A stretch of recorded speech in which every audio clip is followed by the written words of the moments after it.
A sheepdog protects his flock from wild wolves. What happens next shocks everyone. The morning sun crept over the rugged Montana mountains as Jack Peterson stepped onto his front porch, coffee mug in hand. At 62, he still maintained the same routine he'd followed for the past 4 decades on Thunder Valley Ranch. The crisp autumn air carried the scent of pine and sage across the sprawling 500-acre property, where 300 sheep grazed peacefully in the distance. But this morning was different. In the back of his pickup truck, safely secured in a large crate, was Max, a 2-year-old Great Pyrenees sheepdog Jack had just purchased from a respected breeder in Idaho. After losing his old sheepdog, Bear, to old age last winter, Jack had finally decided it was time for a new guardian for his flock. Sarah, Jack's 34-year-old daughter, emerged from the house behind him. She'd moved back to the ranch 6 months ago after her divorce, bringing along her 10-year-old son, Tommy. "Dad, do you want me to help you get Max settled in?" Jack nodded, his weathered face breaking into a smile. "Could use the extra hands. He's a big boy, nearly 120 pounds. Breeder says he's got some of the best working bloodlines in the Northwest." They walked to the truck together, gravel crunching under their boots. Max watched them approach, his intelligent dark eyes alert but calm. Unlike many dogs in new situations, he showed no signs of anxiety, a good trait for a livestock guardian dog. Tommy came running from the barn, his blonde hair tousled by the morning breeze. "Can I help with the new dog, Grandpa, please?" "Sure thing, buddy. But remember what we talked about. No sudden movements. Working dogs aren't like pet dogs. They need to be respected as the professionals they are." As they carefully opened the crate, Max stepped out with dignity, his thick white coat gleaming in the morning light. He surveyed his new territory with the careful attention characteristic of his breed, taking in the sprawling ranch landscape, the distant bleating of sheep, and the scent of the surrounding wilderness. Jack had specifically chosen a Great Pyrenees because of the increasing wolf activity in the area. Over the past year, 3 neighboring ranches had lost livestock to wolf packs that had gradually moved down from the national forests. The federal protection of wolves had led to their population growth, and while Jack respected nature's balance, he had a responsibility to protect his livelihood. "He's beautiful," Sarah commented, watching as Max naturally oriented himself toward the distant sheep. "But will one dog be enough? The Matthews lost 5 sheep last month, and they had 2 dogs. Jack adjusted his worn cowboy hat. "Max isn't just any dog. His grandfather guarded flocks in the Pyrenees Mountains of France, where wolves never completely disappeared. It's in his blood." They spent the morning introducing Max to the property. The dog moved with purpose, showing the natural guardianship instincts that centuries of breeding had instilled. When they approached the flock, Max's behavior was textbook perfect. He didn't chase or startle the sheep, but moved slowly around the perimeter, establishing his presence. By afternoon, Max had already settled into a rhythm, positioning himself on a small rise where he could survey both the flock and the surrounding terrain. The sheep, used to having a guardian dog, accepted his presence readily. That evening, as the family sat down for dinner in their ranch house, the conversation revolved around their new addition. Tommy could hardly contain his excitement, but Jack remained thoughtful. "A good guardian dog is worth more than fences and firearms combined," he explained, passing the mashed potatoes. "But the real test will come when the wolves decide to test our boundaries. And they will. It's just a matter of time."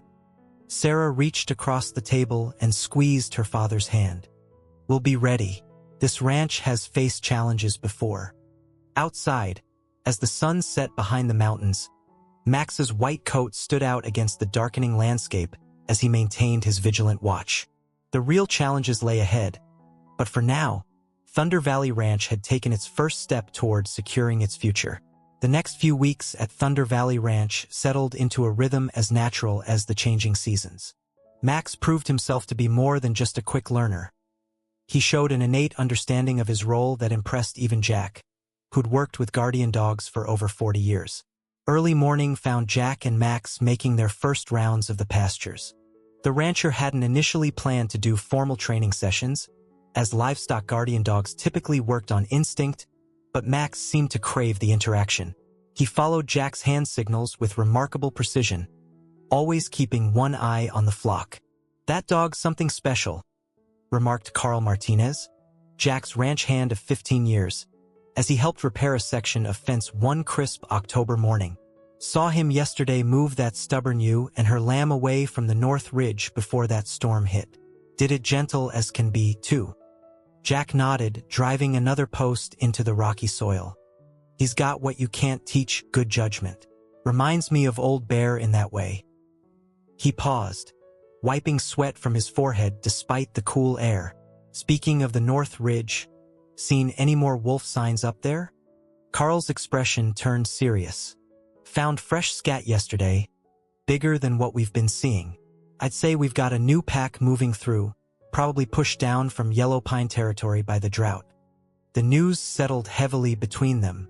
Yellow Pine was about 30 miles north, and if wolves were moving south in search of prey, Thunder Valley Ranch lay directly in their path.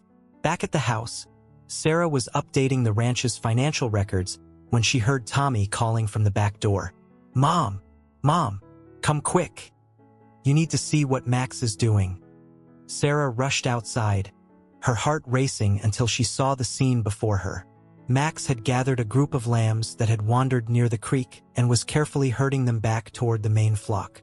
What made the sight remarkable was how he'd positioned himself, always between the lambs and the water, using his body as a mobile fence. "He's not just protecting them from predators," Tommy observed, showing the same sharp eye for animal behavior that ran in the Peterson family. "He's protecting them from accidents too." Sarah ruffled her son's hair. "That's right, honey. That's what makes a great guardian dog. They think ahead." The days grew shorter as October turned to November, and the first snow dusted the Montana highlands. Max's thick white coat helped him blend perfectly with the occasional snow patches, making him appear and disappear like a ghost as he patrolled the pastures. But his presence was always felt in the confident way the sheep grazed, in the absence of coyotes that used to prowl the periphery, and in the growing sense of security among the ranch's inhabitants. Jack spent more time observing Max's patterns, noting how the dog had established specific watching posts throughout the property. "Smart boys created a perfect defensive network," he explained to Sarah one evening. "He rotates between those high points, never letting his guard down. Even sleeps in short bursts, always facing the most likely approach routes a predator might take." But it wasn't all work. In rare moments of downtime, Max showed a gentler side, especially with Tommy. He'd allow the boy to brush his thick coat and would listen attentively to Tommy's stories during their supervised visits. However, he never let these moments of companionship interfere with his primary duty. The flock always came first. One particularly cold evening, as the family gathered around the fireplace, they heard Max's bark for the first time, a deep, authoritative sound that echoed across the valley. Jack was on his feet instantly, grabbing his rifle and flashlight. When they investigated, they found Max standing firmly between the flock and the tree line, where they later discovered tracks, wolf tracks, larger than any they'd seen before. "Just a scout," Jack said, studying the prints in the beam of his flashlight. "Testing our defenses. But where there's one, there's a pack," Sarah finished, pulling her jacket tighter against the cold wind. That night, Max refused to come to the barn for his evening meal, choosing instead to bed down directly with the flock. The family watched from the house as his white form moved through the darkness, a silent guardian against the growing threat. "The real test is coming," Jack said quietly, more to himself than to Sarah and Tommy. "And something tells me it's coming sooner than we thought." December arrived with unusual ferocity in Montana, bringing record-low temperatures and heavy snowfall that blanketed Thunder Valley Ranch in 3 feet of white.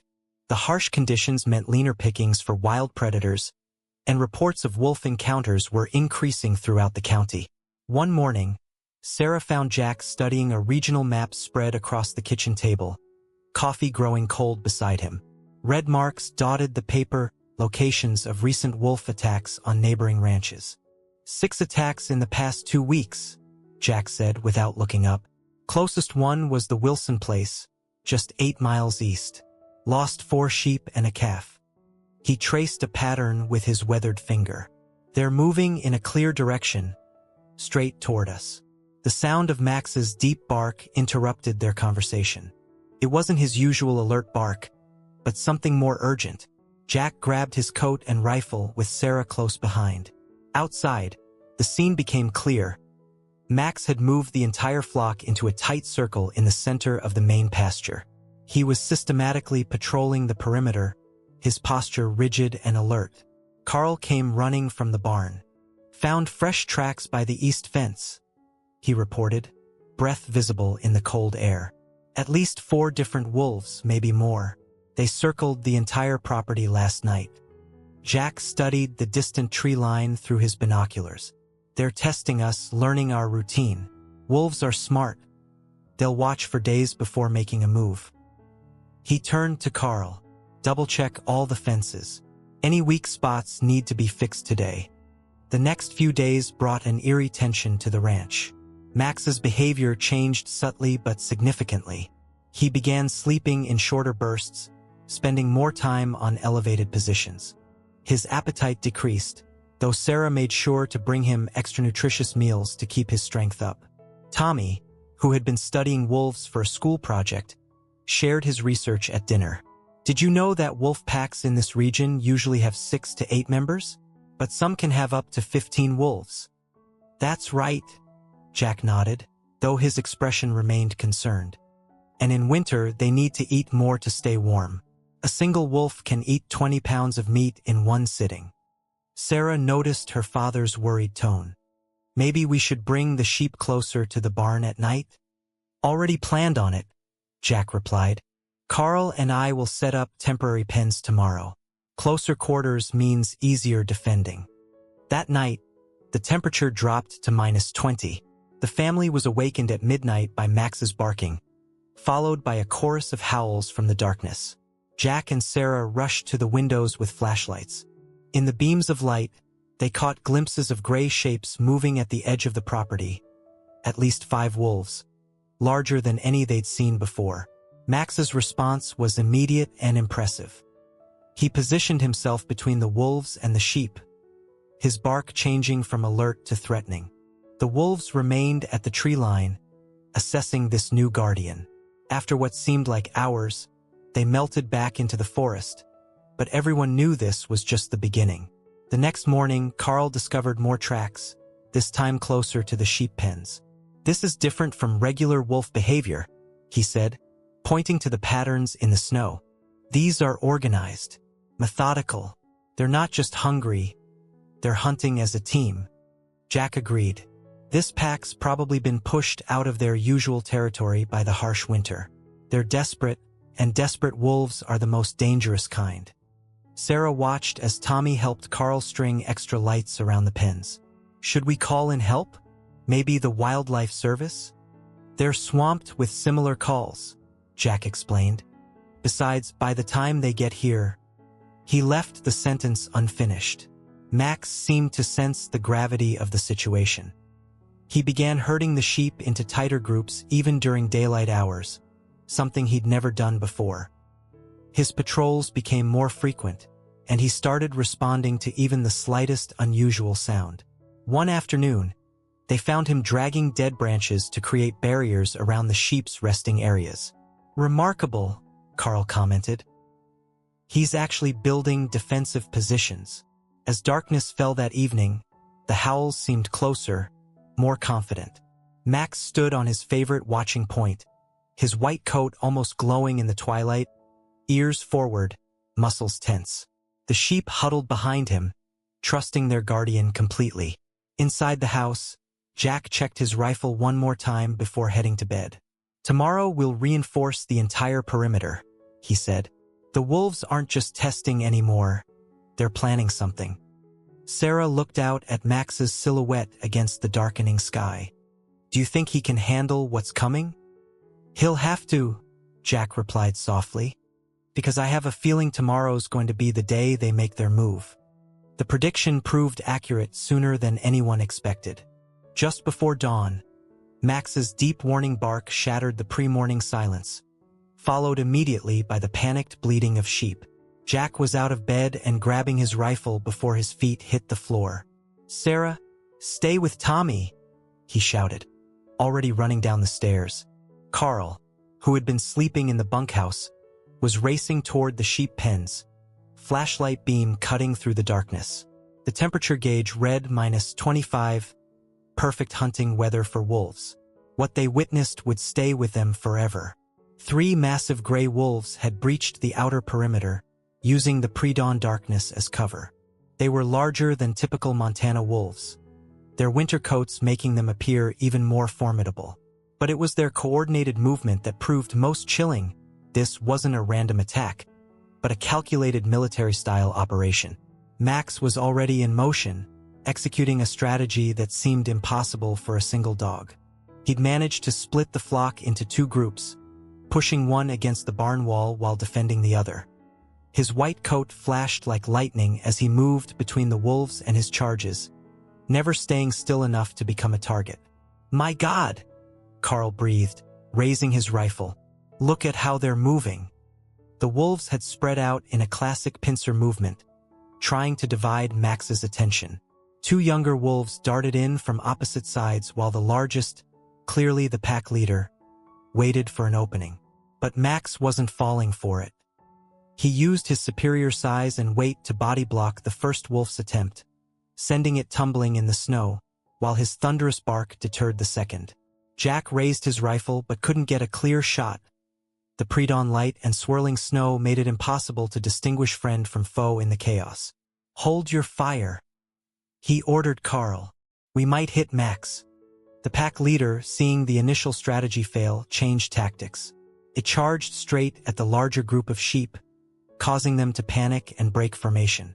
This was what the other wolves had been waiting for. They immediately moved to separate the weakest animals from the flock. But Max had apparently anticipated this move. Instead of chasing the wolves, he used his body as a living barrier, herding the scattered sheep back together with remarkable speed and precision. His deep bark had changed to a sound Jack had never heard before, a combination of warning and challenge that seemed to give even the wolves pause. "He's not just protecting the sheep," Carl said in amazement. "He's outsmarting them." The lead wolf, frustrated by Max's effectiveness, suddenly turned its attention directly to the dog. It was a classic predator tactic: eliminate the defender first, then take the prey. The wolf was slightly larger than Max, with powerful jaws that could crush bone. What happened next occurred so fast that later, when trying to describe it, Jack and Carl couldn't agree on the exact sequence. Max met the wolf's charge head-on, but at the last second twisted away, causing the wolf to overshoot. Before it could recover, Max had positioned himself between all 3 wolves and the flock, his stance making it clear that any further advance would come at a terrible price. The standoff lasted several tense minutes. The wolves tested Max's position with fake charges and flanking attempts, but each time, the great white dog anticipated and countered their moves. His breeding, training, and natural instincts had culminated in this moment. Finally, as the first rays of sun began to color the eastern sky, the pack leader gave a short bark. The other wolves immediately backed away, disappearing into the tree line like shadows. The leader held Max's gaze for a moment longer, as if memorizing his opponent, before following its pack. When the danger had passed, Max did a thorough perimeter check before allowing himself to relax slightly. Jack and Carl approached him slowly, checking for injuries. Amazingly, he had emerged from the confrontation without a scratch. "I've never seen anything like it," Carl said, shaking his head in disbelief. One dog holding off 3 wolves. Jack knelt beside Max, who was still alertly watching the tree line. "This isn't over," he said quietly, running his hand through Max's thick fur. "That pack leader, did you see its size? And the way they worked together? They'll be back." Sarah came running from the house, Tommy close behind. "Is everyone okay? Did we lose any sheep?" "Not a single one," Jack answered, his voice filled with pride. "Thanks to Max here. But we need to prepare, this was just the first round." As if to confirm Jack's words, A long, haunting howl echoed from the distant forest. Max's ears perked up, and his muscles tensed again. The message was clear. The wolves would return, and next time, they'd come with a different strategy. The days following the first attack brought a deceptive calm to Thunder Valley Ranch.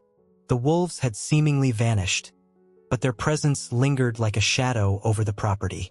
Every morning revealed fresh tracks in the snow, each set closer to the barn than the last.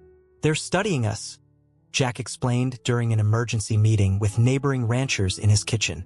"Learning our routines, looking for weaknesses." 6 other ranchers from the valley had come to discuss the growing wolf threat, their faces grave as they shared similar stories. Bill Wilson, who'd lost livestock the previous month, spread out some photos on the table. "Game cameras caught these last night. It's the same pack that hit my place." The images showed at least 8 wolves, led by the massive gray alpha they'd encountered. "Fish and Wildlife finally got back to me. Turns out these aren't our usual Montana wolves. They're a Canadian gray wolf pack, pushed south by the extreme winter. Bigger, smarter, and more aggressive than what we're used to." Sarah, who'd been listening while preparing coffee for the men, noticed something in the photos. "Look at how they're positioned. It's like they're running drills." The ranchers leaned in closer. She was right. The wolves weren't moving randomly but in clear tactical formations. "Your dog," Bill turned to Jack. "He's the only one who's successfully defended against them. What's his secret?" Jack shook his head. "It's not just training. Max seems to think like they do, anticipate their moves. But he's only one dog against a growing pack." Outside, Max had adapted to the increasing threat. He'd developed a complex patrol pattern, rarely sleeping for more than 20 minutes at a time. The sheep, sensing his vigilance, stayed closer together, even the usually stubborn ones. Carl had taken to carrying his rifle during his chores, though they all knew that in a real confrontation, shooting accurately amid moving wolves and sheep would be nearly impossible. "We need a better plan," he said one afternoon, watching Max guide the flock away from an area where fresh wolf tracks had been found. That evening, they fortified the ranch's defenses. Solar-powered floodlights were installed around the sheep pens. Jack and Carl strung additional electric fencing, while Sarah and Tommy spread wolf deterrent powder along known approach routes. Tommy, who'd been researching wolf behavior online, made an observation that caught everyone's attention. "The wolves always attack from the north side, where the trees come closest to the pens. Maybe we could create a bottleneck," Jack finished, looking at his grandson with pride. "Force them into a more predictable approach." The idea sparked a flurry of activity as they began implementing Tommy's insight. Max seemed to understand their strategy. He began spending more time near the reinforced northern approach, often lying still as stone, watching the tree line. His behavior had become even more focused, if that was possible. He now responded to the slightest change in the wind, the smallest unusual sound. Sarah noticed something else about Max's new routine. "He's teaching the sheep," she told her father one evening. "Watch how they respond to his different barks. One tone for gather, another for move, and a third for freeze." The wolves' probing attacks continued, testing the ranch's new defenses. They never committed fully, but each incursion grew bolder. Max drove them back each time, but Jack could see the toll it was taking on the dog. Though Max never showed fear or hesitation, the constant vigilance was exhausting. "We need to end this soon," Jack said during dinner, after another close call that afternoon. "Max can't keep this pace forever, and the wolves know it. They're wearing him down deliberately." That night, as if nature herself was conspiring with the predators, a heavy storm moved in. The wind howled through the valley, carrying snow so thick it cut visibility to mere feet. Perfect hunting conditions for wolves. Max's warning bark cut through the storm's fury around midnight. But this time it was different, more urgent, more commanding. When Jack reached the window with his flashlight, he caught glimpses of multiple sets of eyes reflecting in the beam. Not 3 wolves this time, or even 5. The entire pack had come. "Get the lights," Jack shouted, reaching for his coat and rifle. But before anyone could react, the power went out, plunging the ranch into darkness. In the distance, they could hear the wolves' howls mixing with the wind, no longer hunting calls, but signals of imminent attack. The real battle for Thunder Valley Ranch was about to begin. The ranch had never felt more vulnerable than it did in those first moments of darkness. The backup generator sputtered and failed in the extreme cold, leaving only flashlights and the occasional flash of lightning to illuminate the chaos that was unfolding. Jack, Carl, and Sarah positioned themselves strategically around the sheep pens, but the blowing snow made it nearly impossible to see more than a few feet ahead. The wind chill had dropped to 40 below, and the metal of their rifles was so cold it burned through their gloves. Tommy, watching from the relative safety of the house, was the first to spot the attack pattern. "Mom!" he shouted into the radio Sarah had given him. "They're not just coming from the north this time. They're everywhere." He was right. The wolf pack had split into 3 groups, approaching from multiple directions. Their gray coats blended perfectly with the swirling snow, making them nearly invisible until they were dangerously close. The storm masked their movements and dampened their sounds. It was a coordinated assault that had probably been planned for days. Max's response was immediate and extraordinary. Instead of trying to defend all sides at once, he began executing a strategy that left everyone in awe. He started moving the sheep in a tight spiral pattern, constantly rotating the flock so that no animal was exposed to the wolves for more than a few seconds. It was like watching a military defensive formation in motion. "Don't shoot unless you have a clear target," Jack's voice crackled over the radio. "We could hit the sheep, or Max." The first real clash came when 2 wolves broke from the tree line, charging toward a group of ewes that had become separated from the main flock. Max launched himself through the snow like a white missile, intercepting the wolves with such force that all 3 animals disappeared momentarily in a cloud of powder snow. Sarah's flashlight beam caught the scene. Max had positioned himself between the wolves and their intended prey, his size and strength forcing them to retreat. But this had been exactly what the pack wanted. The massive alpha wolf, using the distraction, led 3 more wolves in an attack from the opposite direction. What happened next would become legend in Thunder Valley. Max seemed to multiply in the storm, appearing wherever he was needed most. He used the swirling snow to his advantage, his white coat making him seem to materialize out of nowhere. When the wolves would coordinate an attack on one side, Max would already be there, anticipating their move. The sheep, responding to his different warning barks, moved as one unit, making it impossible for the wolves to isolate individual targets. "He's not just defending," Carl shouted over the wind. "He's fighting back." Indeed, Max had shifted from pure defense to strategic offense. When one of the younger wolves got too aggressive, Max didn't just drive it back. He pursued it, forcing it to retreat in panic. His message was clear. This wasn't just about protecting the sheep anymore. He was establishing dominance over his territory. The alpha wolf, recognizing that its carefully planned strategy was failing, changed tactics. It began calling its pack together for what was clearly going to be one massive, coordinated assault. The other wolves gathered around their leader, their eyes gleaming with reflected light, their breath visible in the freezing air. Jack recognized the danger immediately. "Sarah, Carl, get ready. They're going to rush the flock all at once." But Max had already anticipated this final desperate attack. As the wolf pack charged forward as one unit, Max did something completely unexpected. Instead of meeting their charge, he used their momentum against them. He maneuvered so that the charging wolves found themselves running straight into the glare of the ranch's flashlights, temporarily blinding them and breaking their coordination. In that moment of confusion, Max struck. He engaged the alpha directly, while the disorientated pack members scattered. The fight between Max and the alpha was brief but fierce, a clash of 2 dominant animals that ended with the alpha wolf retreating, limping, and defeated. The rest of the pack, seeing their leader defeated, began to withdraw. Their howls changed from aggressive to submissive as they disappeared into the storm, leaving Max standing guard over his flock, exhausted but victorious. As the storm began to ease, the first light of dawn revealed the aftermath. Incredibly, not a single sheep had been lost. Max, though covered in snow and showing signs of fatigue, had no serious injuries. He had faced down an entire wolf pack and won. Jack approached his loyal guardian slowly, respect and gratitude evident in every step. "You did it, boy," he said softly, kneeling beside Max. "You really did it." But as the family began to relax, Max remained vigilant, his eyes fixed on the tree line.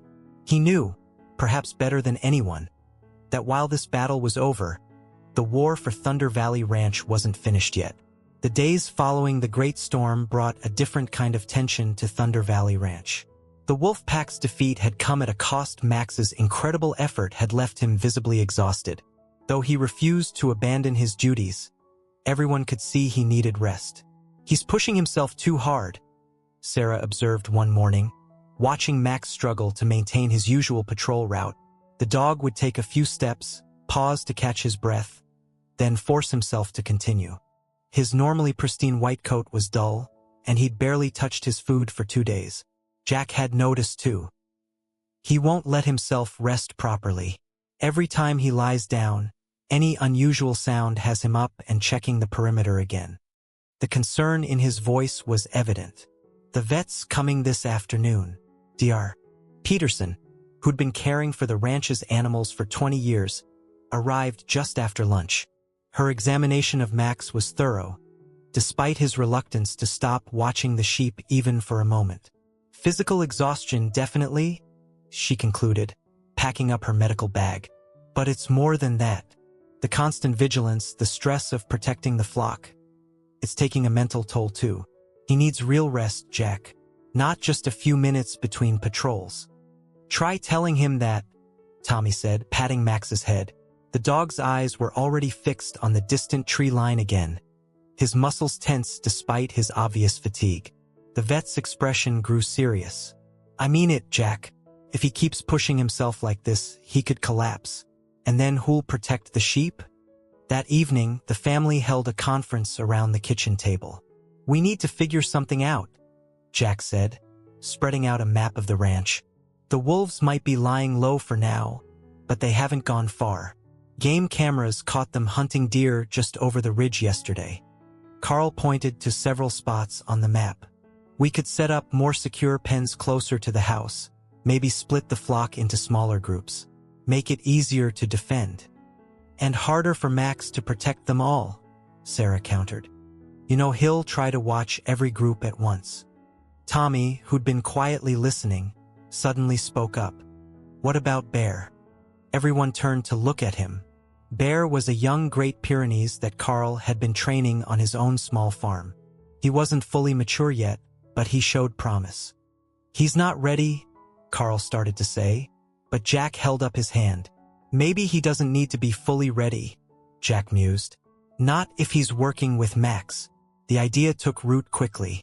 The next morning, Carl brought Bear to Thunder Valley. The young dog was smaller than Max but shared the same protective instincts. What happened next surprised everyone. Max, despite his exhaustion, seemed to understand exactly what was needed. He began showing Bear the patrol routes, demonstrating different warning barks, teaching him how to position himself between threats and the flock. It was like watching a veteran soldier training a rookie. "Look at that," Sarah whispered, not wanting to disturb the dog's interaction. "Max is actually mentoring him." Over the next few days, a remarkable transformation took place. With Bear handling some of the basic patrol duties, Max finally allowed himself to rest. He would find elevated positions where he could oversee both the flock and his protege, stepping in only when needed to demonstrate or correct something. Bear proved to be an apt pupil. Though he lacked Max's experience and tactical brilliance, his youth and energy helped fill the gaps in coverage. The sheep, while initially uncertain about the new guardian, gradually accepted his presence, especially since Max clearly endorsed him. But the peace was short-lived. One crisp morning, both dogs suddenly became alert, their attention focused on the northern ridge. Through binoculars, Jack spotted what had caught their attention. The wolf pack had returned. They weren't attacking, but their message was clear. They weren't giving up. "They're watching," Carl said quietly. learning about Bear, probably trying to figure out how to deal with two dogs instead of one. Max and Bear moved the sheep into a defensive position, working together with surprising coordination. The wolves remained distant observers, but their presence signaled a new phase in the conflict. That evening, as the family watched Max and Bear patrol together in the setting sun, Jack voiced what everyone was thinking. The real test is coming. The wolves will have a new strategy, and this time they'll be dealing with both dogs. Sarah looked at her father. Do you think they're ready? Max is teaching Bear everything he knows, Jack replied. But the wolves are smart, and they're desperate. The question is, will it be enough? As darkness fell, a lone wolf howl echoed across the valley. Both dogs answered with deep, confident barks. The next battle for Thunder Valley Ranch was approaching, but this time, Max wouldn't have to face it alone. Spring was approaching Thunder Valley, but winter refused to release its grip. The March winds brought freezing rain that coated everything in treacherous ice, creating conditions that would test both dogs and wolves to their limits. Max had regained much of his strength, thanks to Bear sharing the guardian duties. The younger dog had proven himself capable, though he still looked to Max for guidance in complex situations. Their partnership had evolved into something remarkable. Max's experience combined with Bear's energy created a formidable defense system. Tommy, who'd been keeping detailed notes about the wolves' behavior patterns, noticed something concerning. They're not just watching anymore, he told his grandfather one morning, pointing to his observations. They're practicing specific movements, like they're rehearsing. Jack reviewed Tommy's notes with growing concern. The boy had documented the wolves running different formations, always just visible enough to be spotted but too far away to pose an immediate threat. They're adapting to having two dogs to deal with, he concluded. Planning something new. The attack came during the worst possible conditions. A late-season ice storm had swept through the valley, coating everything in a thick layer of ice. The sheep were confined to the barn, making them both safer and more vulnerable, protected from the weather but also trapped in one location. It started with a power failure just like before, but this time the wolves had actually chewed through the backup generator's fuel line. Their intelligence was frightening. They've cut off our options, Carl realized, as they rushed to secure the barn. They know we can't move the sheep in these conditions. Max and Bear had already taken up defensive positions, their white coats barely visible against the ice-covered landscape. The wolves' approach was different this time. No testing runs, no probing attacks. They came in fast and coordinated, having clearly studied how the two dogs worked together. The pack had split into 3 groups, one to occupy Bear, one to distract Max, and the main group, led by the Alpha, targeting the barn's vulnerable rear entrance. It was a sophisticated strategy that took advantage of the icy conditions and limited visibility. What the wolves hadn't counted on was how well Max had trained Bear. The younger dog didn't fall for the decoy group, instead moving to protect the barn's rear while Max engaged the wolves attempting to separate them. Years of experience had taught Max to recognize a diversion when he saw one. The battle that followed was like an elaborate chess match played out in lethal stakes. The wolves would probe one area, and the dogs would respond, but never quite in the way the wolves anticipated. Max had taught Bear not just how to react, but how to think ahead. The turning point came when the alpha wolf, frustrated by the dog's effective defense, tried to lead a direct assault on the barn's main entrance. The ice-covered ground worked against the wolves here. They couldn't get proper traction for their usual quick attacks and coordinated movements. Max and Bear used this to their advantage. They positioned themselves strategically, forcing the wolves to approach across the slickest areas. Several wolves lost their footing, their attacks turning into awkward slides that left them vulnerable. The alpha wolf, seeing its pack struggling, attempted one final, desperate charge.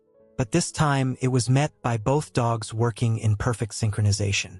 Max blocked its path while Bear flanked it, a maneuver they had practiced countless times.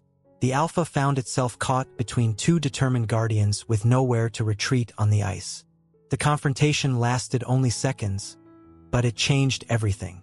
The alpha wolf, faced with both dogs and unable to maintain its footing, made a fatal miscalculation.